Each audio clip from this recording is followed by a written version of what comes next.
over. Hopefully the new super team that's arriving. We can talk about that, right now. Who is the super team? Let's go through Carlos it right is seeing ghosts. Carlos is seeing ghosts, Arda. He's seeing ghosts.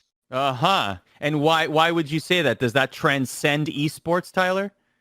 Fly Phoenix Fly 2019 League of Legends World Championship in Paris, France. G2, the golden road, the perfect year, Arda. They're going to win every championship, every tournament they participated in. Goes to Paris. The fans are on their time in the crowd. All the little European fans are crying, G2, G2! And then they play against FPX, and FPX slaps them around the map, and all the fans go home crying. I saw at least 20 fans crying that night, Arda. And now FPX, the Chinese organization who wants to go global, is apparently about to strike and go into the European VALORANT scene to make a team to take down Carlos and G2 once more.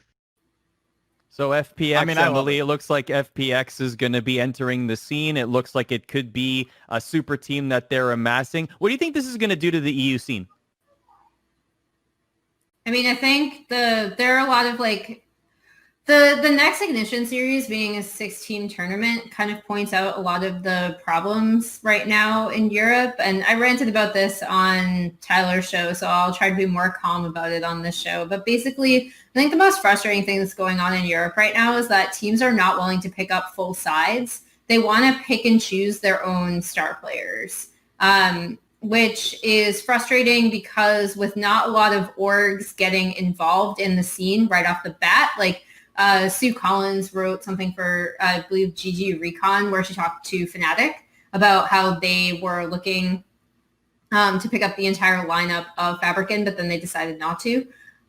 You have these really creative, interesting teams like Fabricant, like Party Parrots, who come up together and they want to get picked up together, and no big European org is willing to pick them up together because they want to do their own individual scouting and take their time. But the end result in that is that you have these teams constantly coming together and disbanding and not really staying together. So then it's really difficult to have successful tournaments because you constantly have players either cycling through teams because they're getting plucked for other things. And it's kind of a mess. It's frustrating. And on top of the format problems that Europe has had with, single elim, random map selection, that is poop. And Europe deserves better. And but the FPX roster does look like fire. I will say that. They basically takes the best parts of Fabricant and Party Parrots and kind of merges them together on one lineup. The only thing I'd be worried about with this squad is communication. But other than that, it looks like a stacked lineup. I like that they're expanding more into the Western to the Western esports industry. I've covered extensively what happened with them in Counter-Strike and Flashpoint, and I think generally that was well intentioned, but very haphazard in terms of they rushed through a process, and a bunch of other things happened with visas and coronavirus and everything else, and they ended up getting screwed. But they tried to get a Danish team also in European Counter-Strike, the team that is heroic.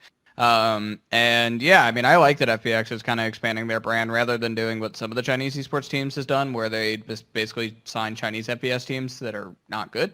Trying to pick up players in one of the Western regions who are more competitive is a good by me. I think that's a better way to sort of make your brand more Western relevant. It'll also be interesting to see what they do because I assume what they're going to do until they're told not to is do a similar thing to what T1 and Gen G are planning to do, where they'll have they have a Korean side and then they have a Western side. I assume what FPX will do is something similar, where they will have a Chinese team when the game comes to China, and they'll have a Western team, and then they'll decide how they want to go forward when Riot inevitably tells them that you can't have sister teams.